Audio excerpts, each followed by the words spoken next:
Alors, bonjour à tous. Bienvenue à cette 4e conférence dans le cadre de la programmation En route vers les 20 ans du campus de l'Université de Montréal en Mauricie. Je me présente, Marie-Hélène Giroir. Je suis la vice-doyenne associée du campus de l'Université de Montréal en Mauricie.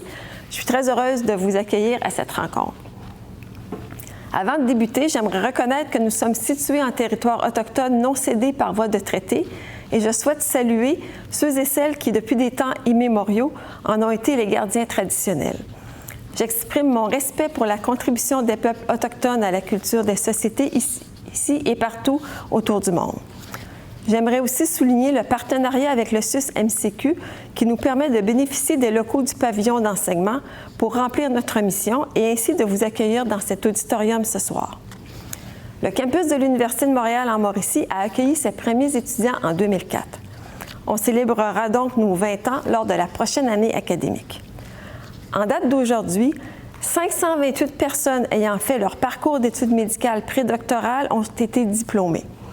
Environ 60% de ces derniers ont choisi la médecine de famille et les autres différentes spécialités pour leur programme de résidence.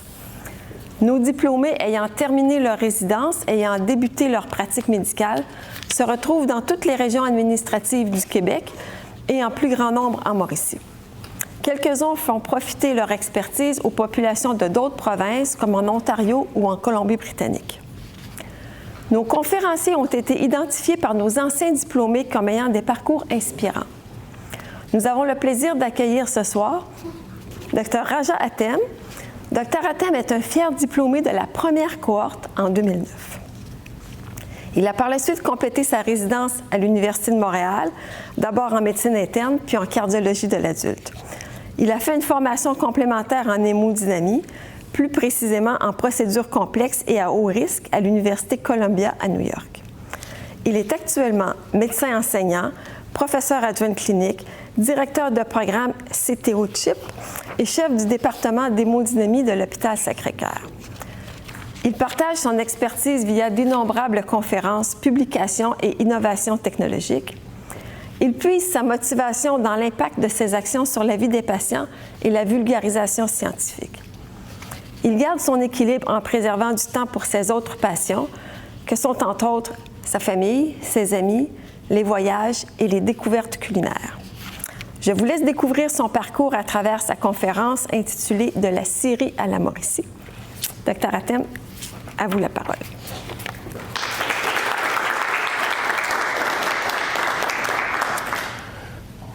All right. D'abord, un énorme merci de m'avoir choisi pour venir vous rencontrer ce soir. J'étais très touché quand Pete, Dr Dazé, pour les plus jeunes, m'a écrit un courriel.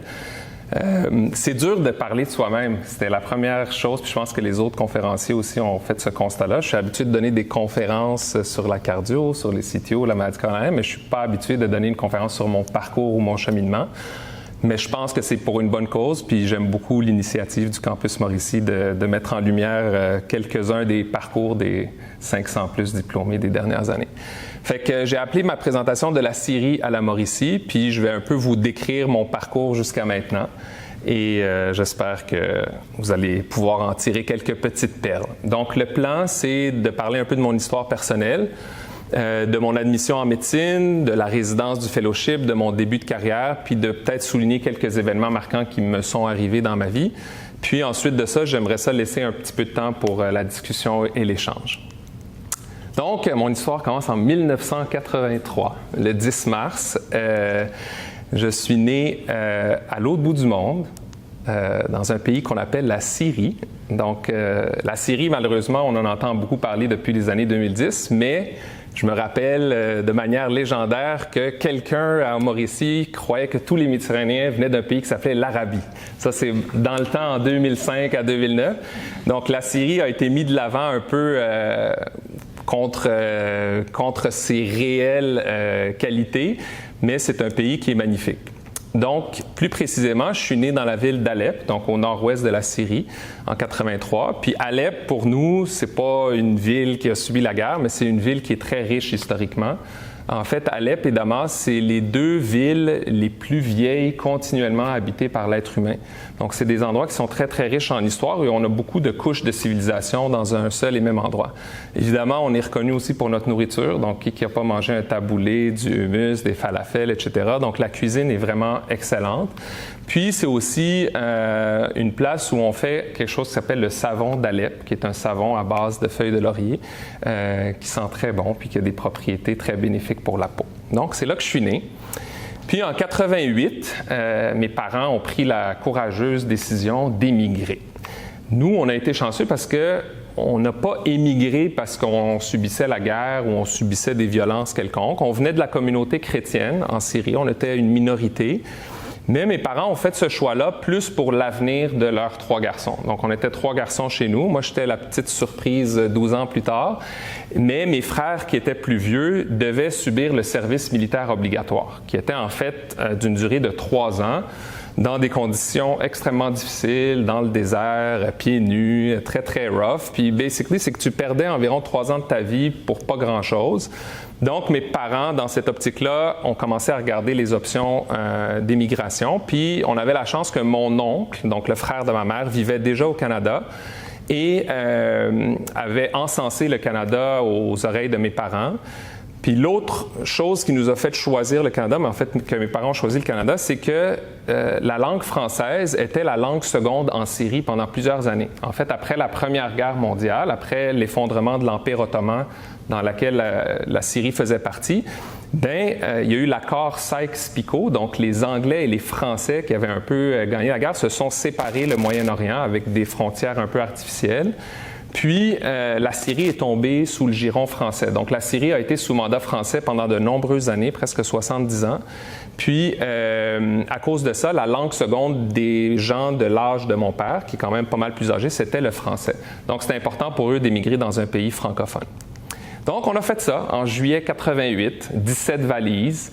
2-3 vols plus tard, dans le temps qu'il n'y avait pas d'Internet, qu'il fallait trouver les billets, puis qu'il fallait inventer un peu des histoires pour sortir de la Syrie. Parce que dans ces années-là, il y avait beaucoup d'exodes de chrétiens du Moyen-Orient. Puis, il y avait une volonté d'empêcher les professionnels. Mon père, c'était un ingénieur assez réputé dans la ville. Puis, il y avait une volonté gouvernementale d'empêcher les gens de sortir du pays. Donc, il a dû faire des entourloupettes, donner des pourboires par-ci, graisser la main d'un gars par-là pour qu'on puisse avoir nos billets d'avion pour émigrer. Avant qu'on vienne ici, mon père était venu en 87. Puis, c'est drôle parce que mon père, à chaque fois qu'on lui parle de ça, il dit « J'ai rencontré M. Régent Tremblay ».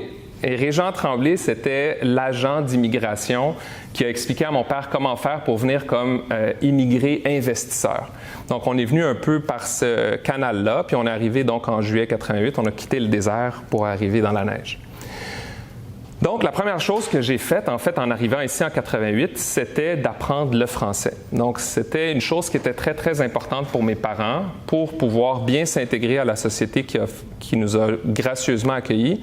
Puis pour pouvoir s'adapter puis embarquer dans le parcours scolaire, il fallait que j'apprenne le français. Donc, c'est la première chose qu'on a faite. Donc, j'ai fait partie d'une classe d'accueil à l'école Saint-Paul de la Croix. Et ça, c'était une belle histoire avec laquelle je vais revenir plus tard. Mais en gros, c'était l'ONU au complet qui était représenté dans cette classe-là. Fait qu'il y avait des gens de la Chine, d'Haïti, de la Pologne, du Sri Lanka. Puis ce qui était mignon, c'est que chaque enfant parlait dans sa propre langue, personne parlait français, puis c'était comme une cacophonie, une belle cacophonie, mais il y avait une prof qui s'appelait Madame Lison, qui est juste ici, qui était comme une espèce de sainte, qui réussissait à trouver son calme dans cette cacophonie, puis qui nous a fait cheminer en dedans de 6 mois. Je pense que plus que 90% de la classe parlait parfaitement français. Puis au-delà du français, l'autre chose qu'elle nous avait appris, c'était à patiner. Donc, puis pour moi, c'était bien important. Parce que dans mon parcours après ça, à l'école primaire, à l'école secondaire, au cégep, j'ai joué au hockey pendant environ 9 ans.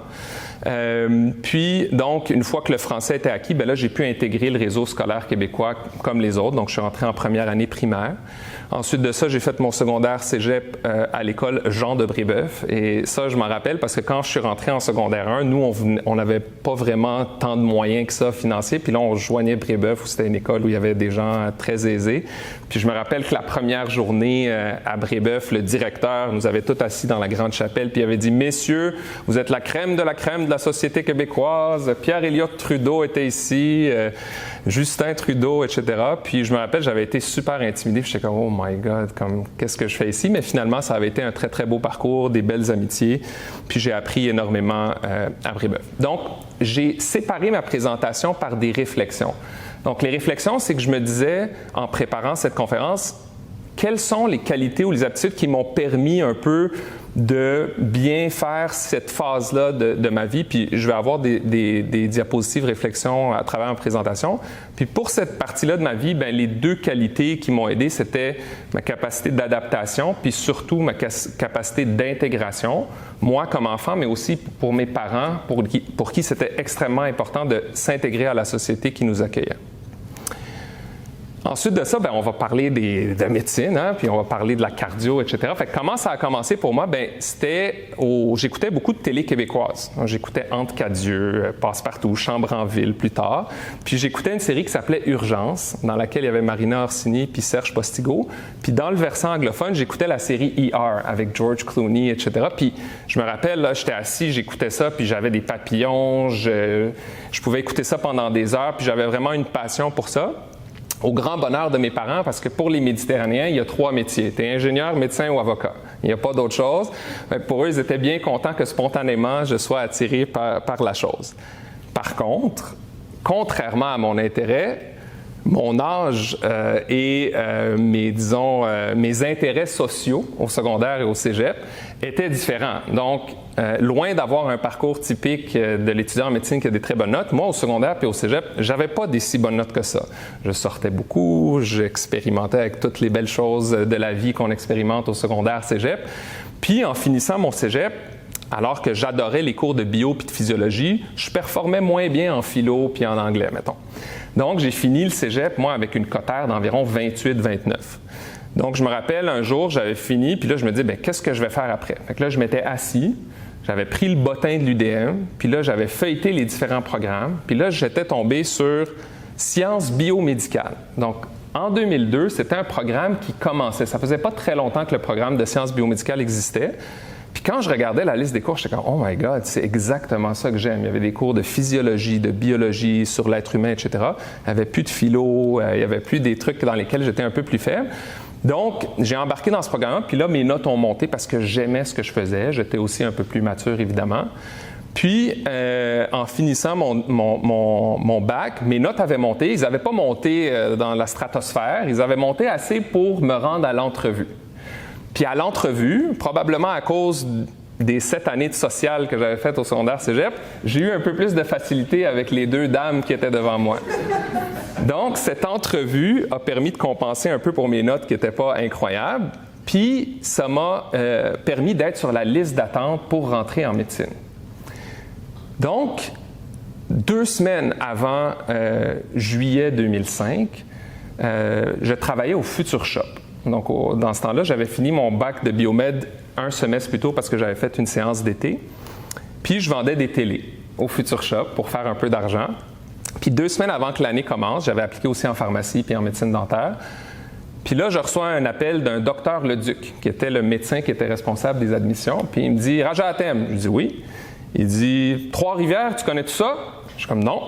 Il dit « Ben écoute, on ouvre un campus à Trois-Rivières, puis tu aurais une place là-bas si ça te tente. » Je dis « Oui, ça me tente certain. » Il dit « Ben OK, tu commences dans 1 semaine. » Fait que là, j'ai recueilli 3-4 amis, on a pris une auto, on est venu ici, on est allé chez Ameublement Tanguay. Je sais pas si ça existe encore, mais on avait acheté tous nos meubles la même soirée. J'ai trouvé un appart. Pendant que j'allais à la journée d'accueil, mes amis ils visitaient des apparts le midi.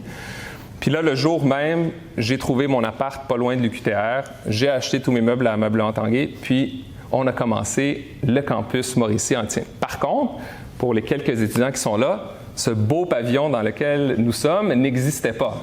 Donc, dans notre temps, en 2005, ben c'était là qu'on avait nos cours. Donc, on avait nos cours à l'UQTR, nos cours théoriques, puis nos cours un peu pratiques, on venait les faire à l'hôpital de Trois-Rivières, à l'hôpital de Shawinigan.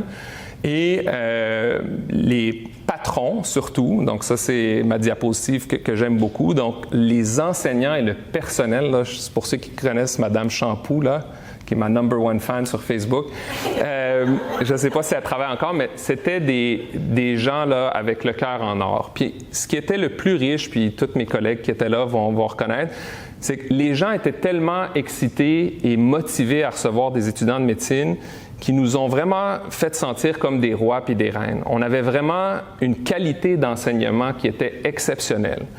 Un petit mot que je voulais dire ici, je n'ai pas réussi de trouver sur Google de photos de Dr José Dufresne. Mais je suis content de le voir ici parce que, à son insu, vous m'avez dit une phrase quand j'étais en première année de médecine que je n'ai jamais oubliée puis que je répète maintenant à des étudiants. Vous êtes chirurgien vasculaire et thoracique, n'est-ce pas? Et je me rappelle que quand j'étais au préclinique, on avait fait une tournée ensemble, puis je vous avais vu prescrire de l'insuline puis des hypoglycémiants dans un dossier. Puis là, j'étais comme un chirurgien qui gère le diabète de son patient. Puis vous m'aviez dit, Raja, tu sais, tu vas devenir le médecin que tu veux bien devenir.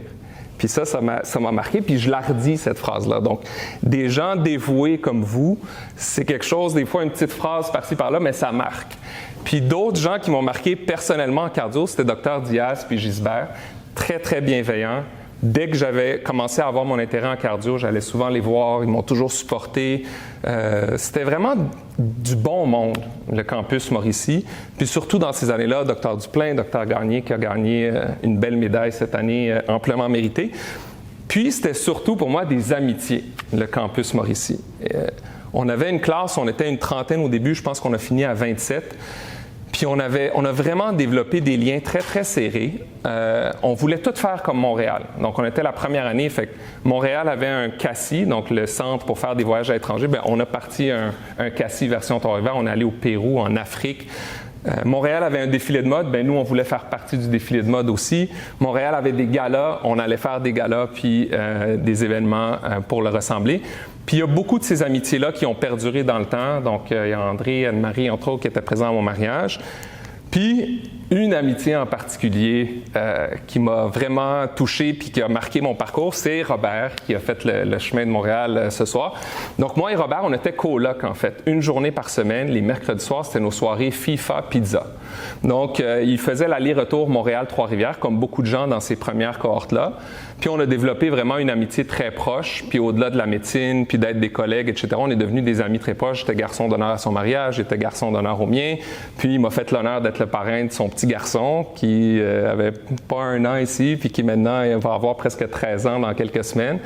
Donc, pour moi, l'amitié avec Robert, c'est une des belles richesses que j'ai ressorties aussi du campus Trois-Rivières. Puis Robert aussi, qui était une de nos stars de la série de Garde 24/7 en saison 5, un anesthésiste hors pair, empathique, gentil, qui travaille à Maisonneuve-Rosemont. Et donc, voilà. Donc, parlons de cardio. Fait que j'ai parlé de Dr Diaz, Dr Gisbert, mais pour moi, vraiment, à l'externat, puis d'ailleurs, ça, c'était une chose qui était un peu particulière parce qu'une de nos craintes, cette première cohorte-là, c'est est-ce que les gens de Montréal vont nous connaître? Est-ce que les patrons, quand on va appliquer à des programmes de résidence, on va être désavantagés par rapport aux gens de Montréal? C'était une préoccupation qui était omniprésente. Mais à la fin, ce qu'on se rendait compte, c'est qu'à chaque fois qu'on allait faire des stages à option à Montréal, bien, les patrons étaient comme « Où est-ce que tu t'es en train? Es-tu résident? » « Non, non, je suis externe. » Puis là, on avait vraiment souvent cette réaction-là parce qu'on avait tellement un contact privilégié avec les patrons, il n'y avait pas la pyramide de résidents, qu'on avait vraiment une débrouillardise puis une performance qui était au-delà de la moyenne pour les externes. Donc ça, je pense que ça nous a avantagés au final. Puis moi, particulièrement, j'avais fait un stage à option à l'Institut de cardio de Montréal, puis j'avais rencontré le docteur Martin Junot, qui est un médecin hors pair, un cardiologue fantastique, très impliqué en prévention, très impliqué au Centre EPIC, le Centre de réadaptation cardiovasculaire, un bon vulgarisateur scientifique, mais surtout un être humain gentil. Il était tellement humble avec ses patients, tellement attentionné. Puis, il m'avait fait cardioverser ma première FA, pas avec les pads sur lesquels on pèse un bouton, avec les bons vieux pads sur le chest du patient. Puis, je me rappelle de voir un patient qui était instable hémodynamiquement après un petit zap qui redevient complètement serein et zen. Ça m'avait vraiment profondément marqué. Puis, c'était à ce moment-là que je me suis dit, OK, c'est vraiment ça que je veux faire. J'avais une petite flamme. Puis après ça, j'ai jamais changé d'avis. Fait que là, quand tu dis « je veux aller en cardio », tout le monde dit « hey, c'est long, t'es sûr, c'est long, t'es sûr ». Mais j'ai vraiment jamais changé de cap. Puis, en 2009, gradue la première cohorte du campus Mauricie. Donc, ça, c'est notre belle petite photo quand on était tout jeune, tout beau, il y a 15 ans. Donc, une grande fierté pour nous, mais aussi, je pense, pour le campus. C'était tout un accomplissement. C'était un peu un projet pilote, expérimental. Mais je crois qu'au-delà de 90% de la classe a accompli ce qu'il voulait. Tout le monde est rentré dans les résidences qu'il voulait. Tout le monde a fini un peu où il voulait. Fait qu'il n'y a personne qui a été désavantagé. Au contraire, je pense qu'on a été nettement avantagé de par notre parcours puis l'excellente formation qu'on a reçue. Ce qui est drôle, c'est que quelques années plus tard, on m'avait demandé de donner une entrevue pour quand j'étais rendu R5, qu'est-ce que le campus Mauricie t'a amené personnellement. Puis je trouve que le mot tremplin qui avait été utilisé pour le titre est parfait. Trois-Rivières puis le campus ici, c'était vraiment un tremplin qui nous a permis de nous accomplir puis de nous développer. En tout cas, moi, personnellement, j'ai eu des bases très, très solides. Puis ça m'a permis de bien performer pour la suite.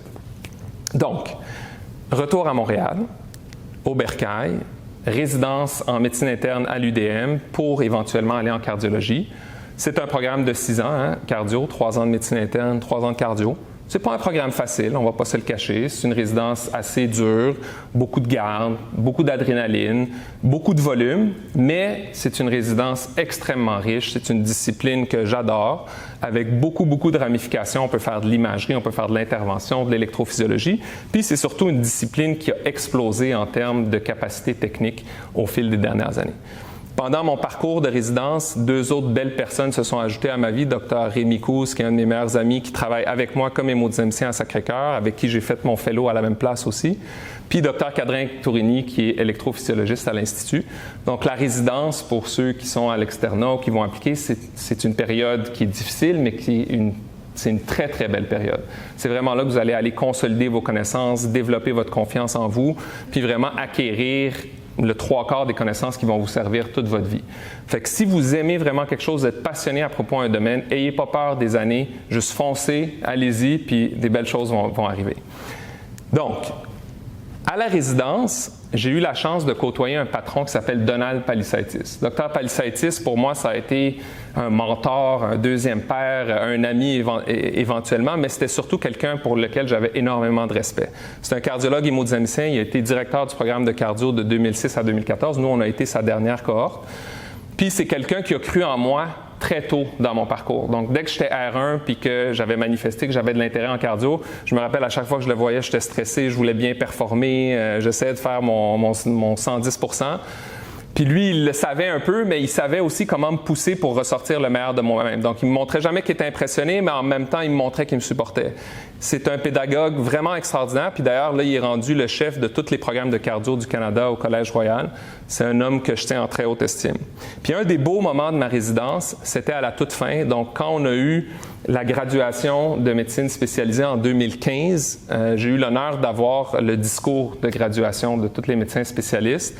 Fait que j'ai fait mon discours, puis j'avais la chance d'avoir Dr Palisaitis, parce que Dr Palisaitis, il venait à toutes les graduations de toutes ses cohortes, tout le long qu'il a été directeur de programme.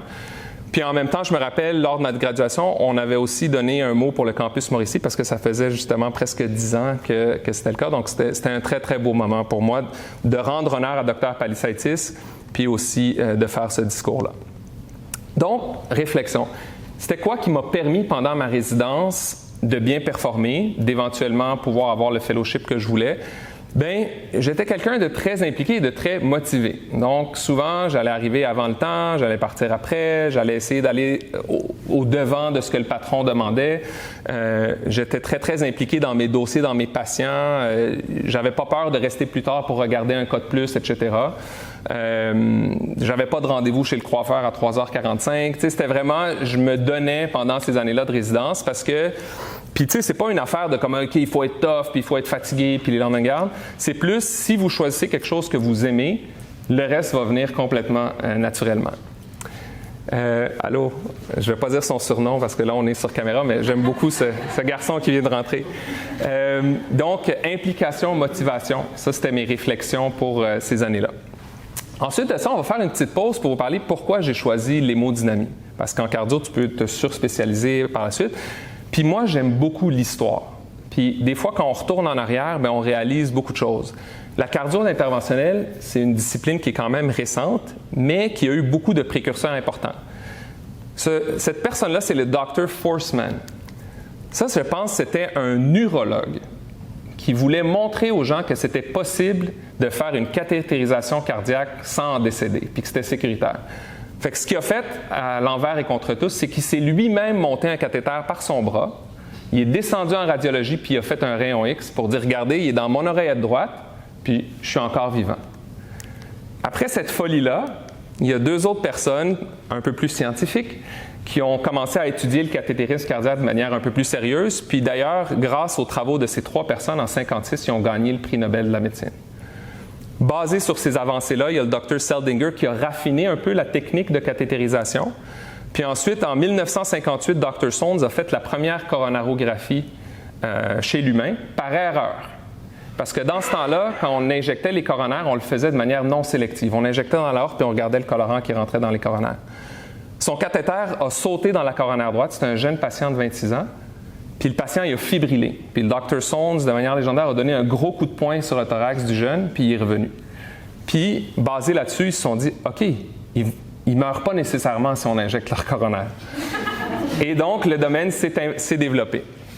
Ensuite de ça, pour le volet interventionnel, c'est le Dr. Dotter. En 1964, c'était un radiologiste d'intervention. Puis, alors qu'aujourd'hui, on voit des belles angioplasties au ballon avec toutes sortes de gadgets, dans ce temps-là, il faisait ça par dilatation serrée. Donc, il y a un docteur Dufresne qui est dans la salle. Donc, il rentrait des tiges, puis il dilatait les artères périphériques. Puis là, à un moment donné, il y a quelqu'un qui disait, c'est un peu sauvage, il me semble, rentrer des tiges dans l'artère. On va inventer un petit ballonnet, ça va être plus cute. Dr. Judkins a développé les cathéters préformés qu'on utilise encore aujourd'hui en 2024 pour cannuler les coronaires. Quand on dit un JR4 ou un GL5, c'est Judkins right, Judkins left. Notre père de la cardiologie interventionnelle, c'est Dr. Gruensick. 1977, première angioplastie au ballon. Ça, c'est l'image de l'IVA pré et de l'IVA post, 10 ans après la première angioplastie. Quand Dr. Gruensick est sorti avec cette idée-là, les gens le prenaient pour un fou. Il avait publié des études chez l'animal. Les gens riaient de lui dans les conférences. Il a quand même persisté, il a quand même poussé son idée. Puis en 1979, il publiait sa première série de cas. Puis aujourd'hui, en 2024, on fait des millions d'angioplasties coronariennes par jour, partout dans le monde. Donc, c'est un des domaines de la médecine en général qui a le plus évolué dans les 100 dernières années. Les coups de ballon, c'était bien beau, mais on se rendait compte que la moitié revenait 9 mois plus tard avec ce qu'on appelle la resténose. Donc, l'artère surcicatrisait puis rebloquait. Donc, il y a des gens qui se sont dit, bien, on va inventer un petit spring de métal qu'on va mettre dans l'artère, ça va peut-être l'empêcher de rebloquer. Ceux qui ont gagné la course marketing, c'était les docteurs Palmatz et Schatz. Puis, ce qui est intéressant, c'est que le Dr. Schatz, sa contribution, c'était le petit maillon ici. Puis, il est devenu aussi riche que l'autre qui avait inventé le stent. Les stents, ça a l'air gros quand on le regarde sur un écran, mais il faut que vous dites qu'on travaille dans des artères qui sont entre 2 à 5 mm de diamètre. C'est minuscule. Donc, c'est vraiment impressionnant la technologie qui a été développée pour nous permettre de réparer ces artères-là. Des années 90 jusqu'à aujourd'hui, l'évolution était fulgurante. Donc, on est passé du ballon au stent non médicamenté, au stent médicamenté, au stent biorésorbable, à l'imagerie coronarienne, la physiologie coronarienne, avec toutes sortes de monde partout dans la planète, à aujourd'hui des gadgets puis des devices incroyables qui nous permettent de faire des angioplasties très complexes dont je vais vous parler un peu plus tard. L'autre gros changement drastique en cardiologie interventionnelle, c'était les TAVI, donc Trans-Aortic Valve Implantation. Premier TAVI en 2002 par le docteur Cribier, qui nous a quittés d'ailleurs il y a quelques mois. Et on est passé d'une intervention qui était faite chez les patients inopérables sur le bord de décéder à la procédure classe 1 d'indication pour les sténoses aortiques sévères aujourd'hui en 2024. Donc, pour vous montrer un peu l'avancée technologique. Donc, ça m'amène à parler de mon fellowship. Quand j'étais en cardio, évidemment, j'avais un intérêt en émo quand j'étais R5, R6. Puis, j'ai eu la chance de rencontrer Dr. Philippe Généreux. Philippe Généreux, c'est un peu notre Piquet Souban au Québec de l'angioplastie. C'est une superstar qui était le premier à avoir fait un fellow à l'Université Columbia à New York en TAVI. Quand le TAVI commençait, Philippe, c'était un des premiers fellows au monde à s'entraîner dans cette procédure-là. Puis, ils l'ont tellement aimé là-bas, il publiait comme une machine, je pense qu'il est rendu à 400 papiers dans PubMed, qu'il faisait 3 semaines au centre de recherche à Columbia, puis il revenait travailler 1 semaine à Sacré-Cœur. 3 semaines là-bas, 1 semaine à Sacré-Cœur. Puis moi, j'ai eu la chance de le côtoyer pendant ces semaines-là qu'il venait à Sacré-Cœur. C'était mon patron initialement, mais vu qu'on n'était pas si loin en âge, on est devenus rapidement amis. Puis je prends le temps pour me faire un peu de salive, de vous faire écouter un petit vidéo qui est pas mal inspirant. Le jeune cardiologue Philippe Généreux a réussi une première mondiale à l'hôpital Sacré-Cœur de Montréal. Remplacer une valve du cœur en 37 minutes et permettre au patient de retourner chez lui le soir même. On a fait le cas à 8 heures le matin. La procédure a été très, très bien. Monsieur a récupéré très bien. Il était conscient durant l'intervention. Et à 7 heures le soir, il a pu aller chez lui, congédié la même journée. C'est exceptionnel parce qu'en fait, c'est la première fois en fait, qu'on est capable de remplacer la valve aortique d'un patient éveillé et en chirurgie d'un jour. À 65 ans, François Sévigny est devenu, bien malgré lui, le patient qui va marquer l'histoire médicale. D'être le premier au monde, je suis fier pour l'équipe, tout ça, mais c'est pas nécessairement moi à être fier. Là. Je suis tombé là, au bon moment, si on peut dire, avec les bonnes équipes, le bon médecin. Plusieurs facteurs ont permis cette réussite. La chirurgie s'est faite par cathéter, donc non invasive, et l'absence d'anesthésie générale. Le patient était donc conscient durant toute l'opération. Vous passez par l'aine et vous vous rendez jusque dans le cœur. Et voilà. Donc, le chemin à faire, c'est tout ça, là. Oui, donc environ cette longueur-là. La raison de ça, c'est d'améliorer le devenir des patients, de donner des traitements aux patients qui vont leur permettre de retourner à la maison, d'avoir une qualité de vie le plus rapidement possible. Tout s'est bien passé, j'ai dormi, fait une bonne nuit. Le lendemain, j'étais parfait. 5 jours plus tard, j'allais faire la danse sociale avec des gens. Même s'il reste modeste, Dr Généreux est un précurseur dans le domaine de la cardiologie interventionniste et espère faire avancer la médecine. Si ça peut faire avancer le domaine, je suis content d'avoir contribué à ça. Quant à François Sévigny, 6 mois après son opération, il a repris le goût à la vie. Je suis revenu comme il y a 15-20 ans là, à l'arrière. Ici Ève Couture, Radio-Canada, Montréal.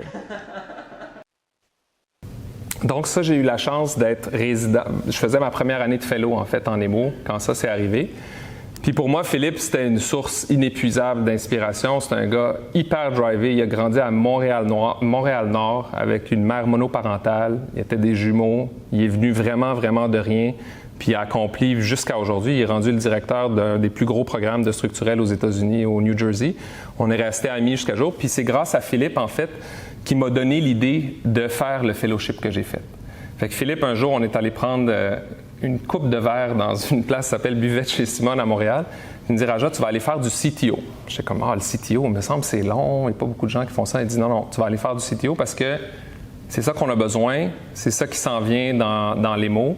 Puis, crois-moi, puis là, je lui dis, OK, bien, il dit, je vais essayer de donner votre nom à New York, mais après ça, vous êtes on your own. Vous devez bien faire aux entrevues, vous devez monter votre CV, etc. Donc, Philippe, pour moi et pour Rémi, donc Rémi, c'est mon ami que je vous parlais tantôt, lui est allé faire le programme de structurel à Columbia, puis moi, j'allais faire le nouveau programme qui n'existait pas, de CHIP CTO Fellowship. Donc, c'est quoi ça du CHIP? Bien, l'acronyme, c'est Complex High Risk Indicated Procedures. Ce que ça veut dire en français, c'est que c'est une population de patients chez qui on n'avait rien à offrir avant. C'est des gens qui ne sont pas candidats chirurgicaux, mais qui veulent quand même avoir une coupe de qualité de vie à vivre, puis chez qui, à cause soit de leur anatomie, soit de leur âge, soit de leur fraction d'éjection, qu'ils étaient jugés non candidats, soit pour une angioplastie ou la chirurgie. Puis ce qu'on savait, c'est que du moment que tu étais déclaré inéligible pour une chirurgie, bien, ton pronostic était très mauvais. Donc, il y a un groupe de cardiologues un peu partout dans le monde, des hémodynamiciens qui faisaient du complexe, un peu appris sur le tas, surtout les Japonais qui ont développé des techniques très agressives pour ouvrir les occlusions coronariennes chroniques, qui se sont dit, bien, on va développer des outils, on va développer des techniques pour pouvoir faire de plus en plus de complexité. Donc, pour vous faire un mini laïus, là, un CTO, ça ressemble à ça. Donc ça, c'est une coronaire droite qui est occluse. Ça, c'est une coronaire droite normale. Bref, c'est une artère qu'on pense qui est occluse depuis plus de 3 mois. C'est environ 30% de tous les coraux qu'on fait, les gens, on va voir un CTO chez eux. En gros, c'est souvent des gens qui ont soit eu un infarctus dans le passé, ils ne savaient pas que c'était ça. Ils disent « Ah ouais, j'ai fait une grosse indigestion il y a 15 ans. L'artère a fermé, le cœur a développé des collatérales. » Ou, à bas bruit, il y a eu une série de ruptures de plaque guérison, jusqu'à temps que l'artère ferme. Le cœur étant bien fait, la plupart des gens vont développer des collatérales pour compenser cette perte-là de flot antégrade. Par contre, les collatérales, quand tu te mets à t'activer puis à faire des exercices physiques ou que tu veux un peu pousser la machine, bien, il y a beaucoup de gens chez qui les collatérales sont insuffisantes. Puis c'est chez ces gens-là que l'utilité de la technique que je suis allé apprendre est. Si on regarde les guidelines, c'est un classe 2A européen, 2B ici. Puis les critères qu'on utilise, puis que j'utilise à ma clinique, c'est qu'il faut que le patient ait de l'angine réfractaire à un traitement médical maximal toléré et il faut qu'il y ait de l'ischémie documentée dans le territoire du CTO. S'ils répondent à ces deux critères-là, qu'ils acceptent les risques-bénéfices après une longue conversation dans le bureau, on les embarque. C'est des procédures qui sont compliquées. En moyenne, ça prend 4h30 à 5h pour faire un CTO. Donc, c'est ce que je suis allé chercher comme expertise à l'Université Columbia qui développait ce programme-là. Par contre, ce qui était un peu paradoxal puis qui était innovateur, c'est que là, ils allaient prendre des hémodynamiciens avec aucune expérience puis ils allaient nous faire les cas les plus complexes que même des gens de 20 ans d'expérience ne savaient pas faire. Fait que, comment on allait être reçu quand on allait être revenir? C'est-tu des petits cow-boys qui se croient mieux que moi? Moi, ça fait 20 ans que j'en débloque des coronaires. Qu'est-ce que tu vas en penser? Fait qu'il y avait beaucoup de cette dynamique-là qu'on ne savait pas comment ça allait évoluer. Puis d'ailleurs, c'est un peu pour ça que j'ai été impliqué dans des conférences, des podcasts, ça, parce que les gens veulent un peu voir ce projet pilote-là, comment ça a évolué. Puis maintenant, alors que quand j'ai embarqué, il y avait 3 programmes aux États-Unis, maintenant, il y a des centaines de programmes partout dans le monde, puis partout aux États-Unis de CTO. Ça, c'était les patrons qui m'ont tout appris, particulièrement les 2 du milieu, Dr. Moses, Dr. Campaiotis. C'était des gens qui sont un peu les superstars dans mon domaine. Là. Marty Leon, c'est un peu le pape de l'hémodynamie en 2024. C'est lui qui organise le plus gros meeting qui s'appelle le TCT, auquel on assiste à chaque année. Puis Campaiotis puis Moses, c'était les 2 gourous du CTO. C'était 2 vraiment gourous parce que c'était pas des personnes, c'était pas des enfants de cœur. Quand tu arrivais à New York, tout le monde t'avertissait et disait « Ah, attache ta tuque, là, c'est rough, c'est des longues heures, il n'y a pas de centre du résident ou de tout ça. Là. C'est vraiment, tu vas là, t'apprends, t'accroches ton ego à la porte. » Moi, je me dis, bon, les gens exagèrent, les gens aiment ça exagérer en médecine, etc. Mais effectivement, c'était pas évident parce qu'au début, on vient d'un environnement un peu douillet ici, tout le monde est gentil, on finit à 4 heures, etc. Puis là, tu embarques à New York, puis là, les journées, c'était de 7 heures le matin à 10h30 le soir. Au labo démo toute la journée, puis tu marchais vraiment, vraiment avec les fesses serrées parce que si tu te rappelais pas d'un détail ou si tu faisais une erreur, c'était pas comment tu te sens, on va en parler, c'était « What the hell are you doing? Get out of here! Who trained this guy? » C'était très, très bootcamp, marine, un peu militaire. Et pour quelqu'un comme moi qui s'était jamais fait critiquer ou crier après, je me rappelle, j'étais comme « Mais qu'est-ce que je fous ici? » Par contre, si tu survivais un peu à ce test-là des premiers mois, puis que tu accrochais ton ego, puis que tu étais là comme un livre ouvert, prêt à apprendre, là, après ça, ils t'ouvraient les portes à leur savoir puis à leur expérience comme jamais. Malgré que c'était des enseignants qui étaient très durs, c'était des très, très bons pédagogues pour m'apprendre la technique, le raisonnement, l'évolution, etc. Personnellement, je n'ai jamais adopté leur méthode d'enseignement, mais je ne peux pas dire que tout était mauvais non plus. Au-delà de ça, le fellowship pour moi, c'était une année extraordinaire. J'avais la chance de côtoyer Dr. Leon personnellement. Je faisais ses cas. Il y avait des gens qui venaient de partout dans le monde, en avion, tout ça. C'était comme un monde parallèle. J'ai eu la chance de participer à une coupe de première mondiale de nouveaux dispositifs et j'ai surtout la chance de faire des live cases. Les live cases, c'est quand on filme des interventions pour des conférences devant des milliers de personnes. Puis j'ai eu la chance de participer en live avec Dimitri pour une coupe de ces cas-là. C'était aussi la chance de développer une amitié. Donc, Dimitri et moi, il était mon patron duquel j'avais peur. Puis à la fin de l'année, on était devenus des grands amis. J'étais un peu son bras droit pour tout. Je l'appelais El Patron parce que dans ce temps-là, il y avait la série Narcos sur Netflix. Puis il se comportait vraiment comme Pablo Escobar. Mais il avait vraiment le cœur sur la main.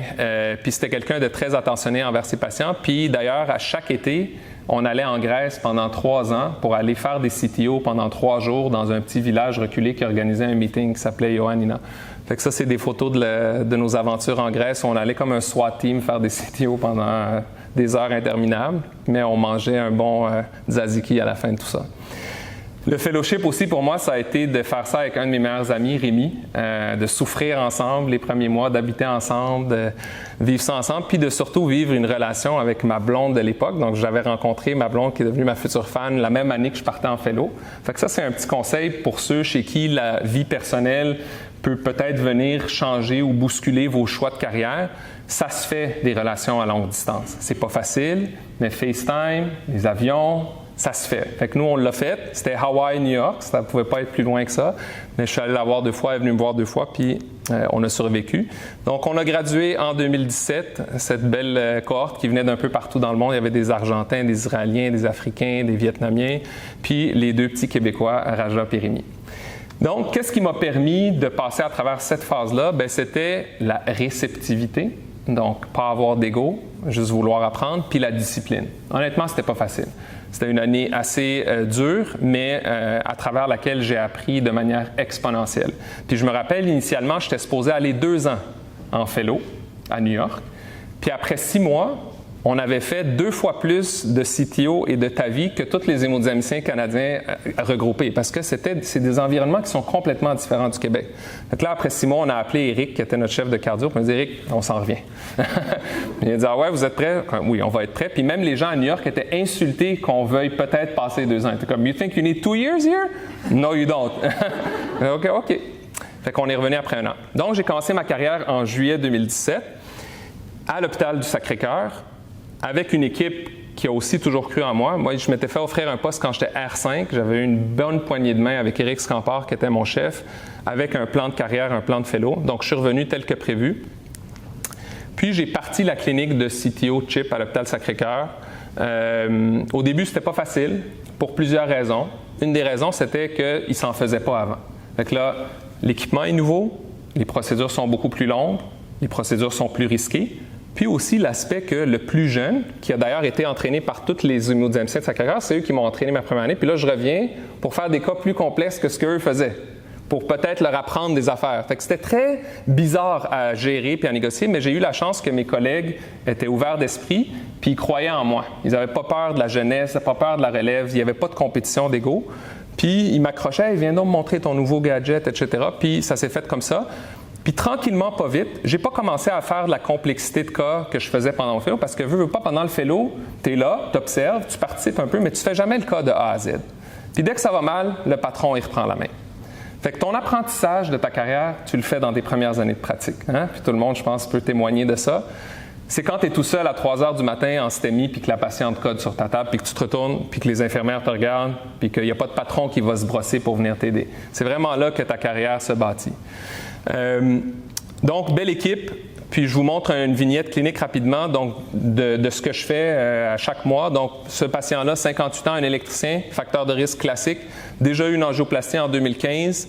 Il y a un CTO de sa coronaire droite qui est résiduel avec de l'ischémie au tapis roulant. Puis, ça fait des années qu'il y a de l'angine, CCS 2+/4. Il ne tolère pas les nitrates.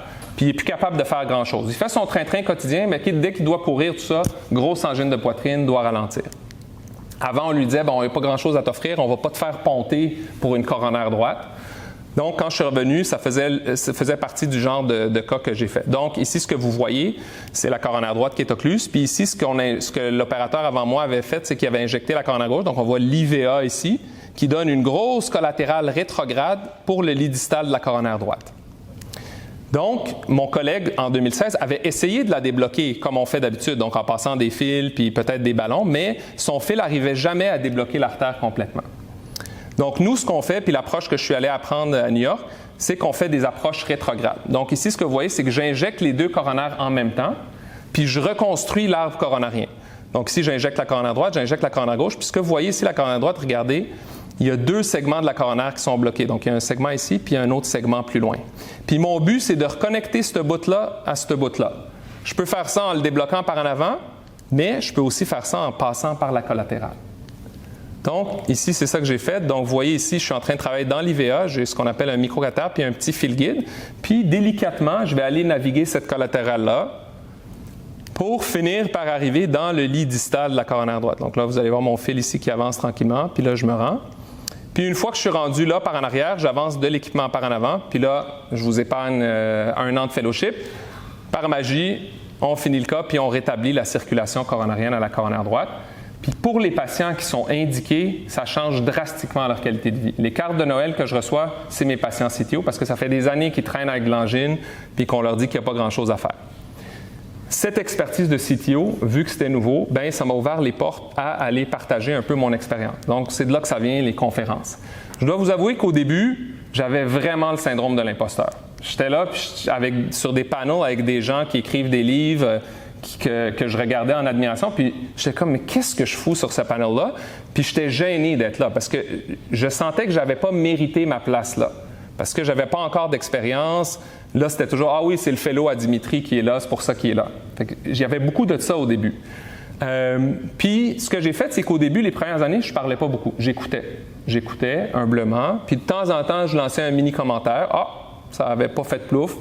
Fait que là, je me faisais réinviter. Puis tranquillement, pas vite, parallèlement à ça, bien là, j'ai commencé à faire des CTO moi-même. J'ai commencé à développer ma propre réputation. Puis, vu qu'on était les premiers, bien, les gens étaient toujours curieux de savoir comment ça allait. Donc, tranquillement, pas vite, j'ai évolué. J'ai gagné en confiance. Puis, tout récemment, à l'automne dernier, j'ai vécu un moment fort, c'était de débattre sur le main stage au TCT. Le TCT, c'est une conférence où il y a en général comme 1400 personnes dans l'auditoire. C'est vraiment un format très important. C'est des écrans géants à l'américaine IMAX.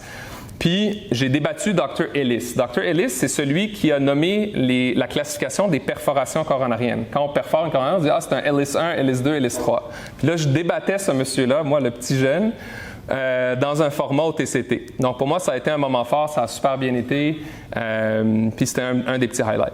L'autre chose que ça m'a amené à faire, c'est que j'ai été approché pour collaborer au chapitre des livres de référence qu'on écrit en CTO, entre autres sur l'équipement, parce que j'ai développé une fascination pour l'ingénierie de l'équipement qu'on utilise, puis une expertise là-dedans. Puis plus récemment, avec mon grand ami Stéphane Rinfret, qui est comme une légende du CTO au Canada, qui est rendu aux États-Unis maintenant, il m'a confié la belle tâche de coécrire le chapitre de l'équipement du dernier livre de CTO. Fait que ça a été un beau moment.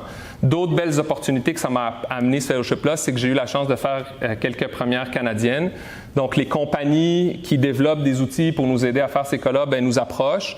Moi, j'étais ouvert à ça, donc on a fait quelques premières, puis tout récemment, en fait, le 4 mars, on en a eu une autre avec un nouveau dispositif qui vient des Pays-Bas. Aussi, mon cheminement, bien, j'ai été invité à parler un peu de mon expérience de vie, etc., sur différents podcasts, dont le Sensei Podcast, qui est une affaire pour les geeks de CTO. Donc, ça, c'était intéressant. Puis, le Collège royal du Canada aussi m'a invité à parler un peu de la cardiologie interventionnelle comme domaine. Puis, ici, qui est une sphère complètement autre, je suis allé sur le podcast de Marina Orsini qui s'appelle « Des histoires qui résonnent » pour parler de proche aidance. Puis là, d'où ça vient cette affaire-là? Bien, je vais vous le raconter un peu plus tard. L'autre chose qui m'est arrivée récemment, c'est que j'ai pris la chefferie du département d'hémodynamique. Puis là, j'ai découvert tout un univers. L'univers de l'administration dans les CIUS et l'organigramme gouvernemental. Et je vous dis, là, après la paperasse de New York qui a été la tâche la plus difficile de ma vie, ça occupe beaucoup de charge mentale. Gérer le personnel, les personnalités, les conflits, l'équipement, le budget, oui, non, en tout cas. Mais j'ai la chance, j'ai une bonne co-gestionnaire au niveau nursing qui supporte beaucoup puis qui m'aide énormément. Puis je reviens pour faire un cercle. Beaucoup de gens m'en ont parlé tantôt quand je les ai croisés dans le corridor. Pendant la pandémie, à un moment donné, j'étais assis avec ma famille, puis mon épouse, puis on se rappelait nos souvenirs de quand on est arrivé en 88, etc. Puis là, je me dis, hey, cette madame-là, Madame Lison, comment qu'elle a fait pour apprendre le français à ce moment? Puis je me dis, ce serait le fun de la revoir, de la retrouver, juste pour lui dire, regardez qu'est-ce qui est arrivé, tu sais, à moi, après toutes ces années-là. Fait que j'ai essayé de la retrouver par moi-même. J'ai cherché sur Facebook, j'ai cherché sur Google. J'ai écrit à ma cousine Rima El-Khoury qui écrit dans la presse. Je lui ai dit, Rima, peux-tu m'aider avec ma... Elle me dit, je veux faire une histoire avec ça. Je suis comme, non, je veux pas d'histoire, juste utilise tes contacts pour trouver. Rima l'a pas trouvé. Je suis comme, OK, bon, ben, ça marchera pas, puis that's it. Puis là, à un moment donné, on est assis, on regarde la télé, puis on aime bien l'émission Deuxième Chance. Puis là, à un moment donné, ma blonde est comme, hey, écris à Deuxième Chance pour Madame Lison. Je ne vais pas écrire à Deuxième Chance pour Madame Lison, c'est bien trop intense, c'est des histoires dramatiques d'agression dans l'enfance retrouvée, tout ça. Fait que là, j'étais comme ça n'a pas rapport. Et là, elle m'a poussé. Finalement, j'ai écrit. Écoute, le lendemain, je reçois un email de la recherchiste. Docteur Atem, quelle belle histoire, on veut vraiment vous rencontrer, tout ça. On fait une entrevue. Puis là, au début, je n'étais pas sûr. Parce que là, ils me disent la télé, les grosses affaires. J'étais comme, je ne vais pas m'embarquer là-dedans. Puis là, ils ont fini par me convaincre parce qu'ils m'ont dit, vous savez, c'est important de montrer des images puis des histoires d'immigration réussies. Pas juste, ils parlent pas français, ils veulent nos jobs, il y en a plein des gens qui sont bien intégrés, qui ont appris le français puis qui contribuent à la société. Fait qu'ils m'ont eu un peu par là. Puis finalement, effectivement, on a participé à l'émission qui était disponible sur tout.tv, puis ils l'ont retrouvée, Mme Lison. Mais le problème, c'est que dans mon bulletin, elle avait signé Mme Lison Dubreuil, mais son vrai nom, c'était Lisette Dubreuil. Fait que c'est ça qui avait complexifié l'affaire. Là, je vous ai vendu le punch de l'épisode, mais c'est pas grave. Fait que on l'a retrouvé. C'était un très, très beau moment dans ma vie. C'était comme un petit peu full circle. Puis on l'a amené souper dans un resto syrien avec Eva, ma copine. Puis on est resté en contact jusqu'à aujourd'hui. Donc, cette partie-là de ma vie, donc début de carrière, c'est surtout la reconnaissance. Hein? Quelqu'un qui est venu d'un autre pays, qui est arrivé ici. J'ai appris le français, je me suis intégré, puis je fais ce que je fais aujourd'hui. Donc, moi, j'ai beaucoup de misère avec les gens qui critiquent le Québec ou le Canada pour les politiques migratoires, tout ça, parce que c'est une terre qui est très accueillante, qui m'a tout donné personnellement à moi puis ma famille. Fait que je suis très reconnaissant. Ça, c'est la première chose. Puis l'autre chose, c'est la confiance en soi. Quand vous commencez vos carrières, beaucoup de syndrome d'imposteur. Là, vous êtes tout seul à faire des affaires complexes. Mais faites-vous confiance. Vous avez été bien formé au campus Mauricie pour commencer. Puis ensuite de ça, dans vos formations respectives que vous allez faire, faites-vous confiance, ça va bien aller. Donc, mon parcours, au-delà de tout ça, c'est la vie personnelle. Donc, je suis l'heureux papa d'un chat et d'un chien pour le moment. On prévoit fonder notre famille cet été, dès que ma blonde finit ses études. Elle a fait dentisterie pédiatrique, elle est un peu plus jeune que moi, mais comme elle m'a supporté, là, je la supporte dans son cheminement. On s'est mariés en 2019. On fait plein d'affaires ensemble. Donc ça, c'est mon parcours, c'est surtout grâce à elle aussi. C'est un support indéfectible. Elle m'a appris à skier. Hein? Robert Urbanovic était témoin de mes premières expériences en ski avec un manteau mauve. Et là, cette année, Robert, j'ai fait des noirs. Donc là, je suis rendu un skieur, je shred. On a fait beaucoup de voyages aussi ensemble, donc on aime beaucoup voyager. Et finalement, je développe d'autres intérêts comme Dr. Giroir a dit, la cuisine, puis autant pour moi-même que pour la déguster. On a développé aussi un intérêt pour la voile dans les dernières années. Donc, les mots-clés, 7h27, parfait. Adaptation, intégration, implication, motivation, réceptivité, discipline, reconnaissance, puis confiance en vous. Donc, je vous remercie et je suis ouvert aux questions.